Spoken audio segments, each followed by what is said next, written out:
Since about maybe mid-1970s, when we were particularly concerned not just about pastoral work and the kind of things that go on inside the church, whether it's baptisms or weddings or funerals or marriages or all those things.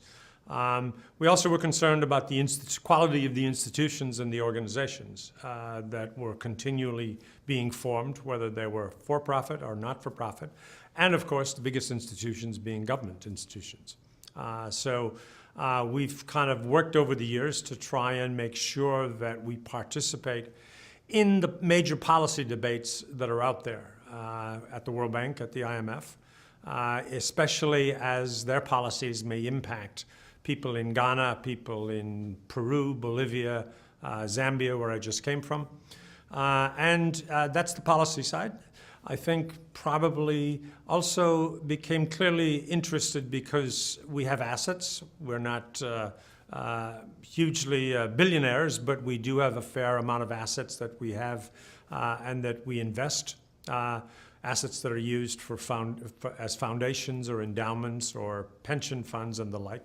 So we want to invest them in a way that we think is constructive and in a way that we think is contributing in the same direction as some of the other work that we do. There are a fair number of pretty difficult issues out there from time to time. Probably one at the moment is on fossil fuels. There is a divestment campaign on fossil fuels. There are 200 companies that they would like you to get out of investing in over the next 5 years. And so this goes right to the heart of the climate change conversation and what's the rate of change by which you're going to reduce the amount of carbon that's being emitted into the environment. And so some would say, let's get on that bandwagon and get out of fossil fuels. There are others who are saying, well, we want to engage the industry. We want to talk with them over time. Change doesn't happen overnight. And we feel that we're going to make progress, but it's going to be incremental. And it's going to happen. So then the question becomes, well, somebody gets very impatient and says, you've been doing that for 15 years. What do you have to show for it? And so we have to be able to document what we've done. The drivers in people's lives are quite often, what they believe in and what they value. And so I would tend to break the investors, those two categories, down into the faith-based investors and the socially responsible investors.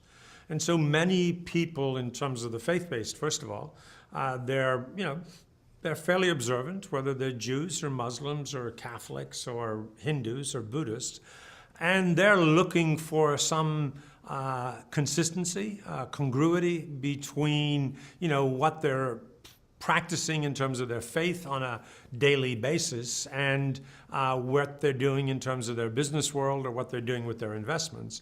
And so they're looking to the wisdom of the faith tradition for guidance, right?